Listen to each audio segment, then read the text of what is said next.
हिंदी कहानियाँ। स्टोरी वाला। 8 फेरों का 8वां वचन। स्वाति ने इसी साल शहर की कॉलेज से पढ़ाई पूरी की है और अब उसके लिए जगह जगह से रिश्ते आने लगे हैं। स्वाति से ज़्यादा उसके रिश्तेदारों को उसकी शादी की चिंता है।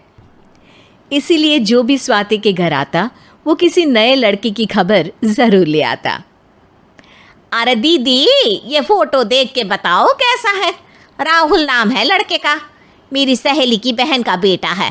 अपनी स्वाति के साथ एकदम प्यारी जोड़ी लगेगी इसकी। ज़रा दिखाना, फोटो तो बढ़िया लग रहा है। कोई गलत आदत वादत तो नहीं है ना इसे? और कमाता कितना है? अरे कोई गलत आदत नहीं है दीदी, आप कहो तो एक मीटिंग करवा देती हूँ, फिर सब कुछ फाइनल कर लेना। हाँ, ये सही कह रही हो तुम। संडे को स्वाति के पापा भी घर पे ही रहेंगे। बुआ फिर वहाँ से चली जाती है और रात को स्वाति की माँ उससे कहती है, स्वाति बेटा, आज कमला बुआ ने एक लड़के की फ़ोटो दिखाई है। संडे को वो लोग मिलने आ रहे हैं, तैयार हो ना तुम बेटा? अरे मम्मी, आप कहाँ कमला बुआ के चक्कर में आ जाती हो? अभी इतनी जल्दी कोई शादी वादी नहीं करनी है मुझे। अरे बेटा, अच्छा लड़का है, बुआ जानती है उसे अच्छे से। हाँ स्वाति बेटा, एक बार मिल तो लो, बाद में देखेंगे आगे क्या करना है। वैसे तो कमला रिश्ता लाई है तो मना करने का तो कोई सवाल ही नहीं उठता। संडे की सुबह होती है और कमला बुआ राहुल और उसके मम्मी पापा को लेकर स्वाति के घर आती है। अरे आइए आइए भाभी, इसे अपना ही घर समझिए, इनसे मिलिए। ये मेरे भैया और ये मेरी भाभी हैं।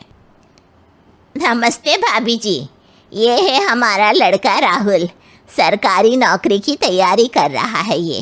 वैसे आपकी बेटी कहाँ है? अरे स्वाति बेटा, बाहर आ जाओ। वैसे कितनी पढ़ाई की है स्वाति ने? जी, पोस्ट ग्रेजुएट है हमारी बेटी साइंस में। ये सब तो ठीक है, पर घर संभालना जानती है या नहीं? हमें कौन सी इससे नौकरी करवानी है, नौकरी तो मेरा बेटा करेगा ही। पर मैंने इतनी पढ़ाई की है और आप चाहती हैं कि मैं घर पर ही बैठी रहूं? अरे स्वाति बेटा, ये बड़ों की बात में तुम कहाँ बोल पड़ी? हम सब देख लेंगे क्या करना है क्या नहीं। हम तो इसी बात में विश्वास करते हैं कि घर के लड़के घर में ही रहे तो ज़्यादा अच्छा रहता है। वरना भाई साहब, आप तो आजकल के हाल जानते ही हैं, कितनी घटनाएं होने लगी हैं औरतों के खिलाफ। स्वाति बेटा, रसोई का काम तो पूरा जानती हो ना? शादी के बाद तुम्हें ही संभालना है वो सब। अरे बहुत अच्छा खाना बनाती है ये, आप सब लोग इसकी तारीफ करते नहीं थकेंगे। लो भाई, हो गई मीटिंग, अब शादी की तारीख फाइनल कर लेते हैं, क्यों भैया? भाई, हम तो पंडित जी से चर्चा करने के बाद ही तारीख फाइनल करेंगे। सालों से हम उनकी बातें मानते हुए आ रहे हैं। लड़के वाले और कमला बुआ की बातें सुनकर स्वाति एकदम नाराज़ हो जाती है और उसे लगने लगता है कि शादी के बाद उसे घर पर ही बैठना पड़ेगा। लेकिन घर वालों के आगे उसकी एक नहीं चलती और उसे शादी के लिए हाँ कहना पड़ता है। शादी का दिन आ जाता है और सब मंडप में जमा होते हैं। अब फेरों का समय हो गया है, अब कन्या अपने वर से 7 वचन मांगेगी। आप किसी धार्मिक आयोजन में जाएं तो मुझे भी ले जाएंगे। आप मेरे माता पिता का भी बराबरी से सम्मान करेंगे, हमेशा मेरा साथ निभाएंगे। आपको दोनों परिवार की जिम्मेदारियां बखूबी निभानी होगी। हर ज़रूरी बात में मेरी भी राय लेंगे। आप सभी गलत आदतों से दूर रहेंगे। आप मेरे अलावा किसी और औरत से कोई गलत संबंध नहीं बांधेंगे। ये 7 वचन पूरे हुए, वर क्या तुम्हें ये सारे वचन मंजूर है? जी हाँ पंडित जी, मैं सारे वचन अच्छे तरीके से निभाऊंगा।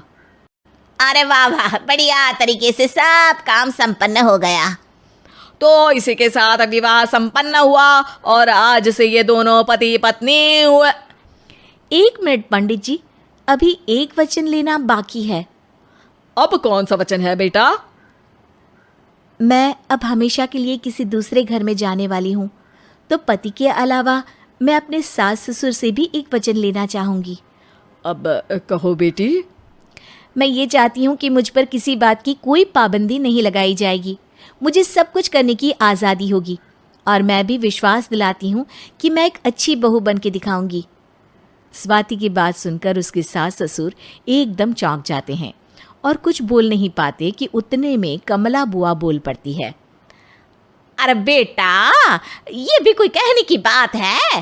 रानी बन के रहोगी तुम तो। वचन देने से पहले सोच लीजिए, क्योंकि शास्त्रों में वचन ना निभाने वालों के लिए नरक से भी बदतर सजा लिखी है। स्वाति की चालाकी से वहाँ मौजूद सब लोग प्रभावित हो जाते हैं और लोगों में बदनामी ना हो जाए, इस कारण स्वाति के सास ससुर को उसे वचन देना पड़ता है। और कैसी अपशकुन वाली बातें कर रहे हैं आप पंडित जी? हमें मंजूर है बेटा तुम्हारी शर्त। स्वाति अपनी समझदारी से अपनी बात अपने ससुराल वालों से मनवा लेती है और खुशी खुशी राहुल से शादी कर लेती है।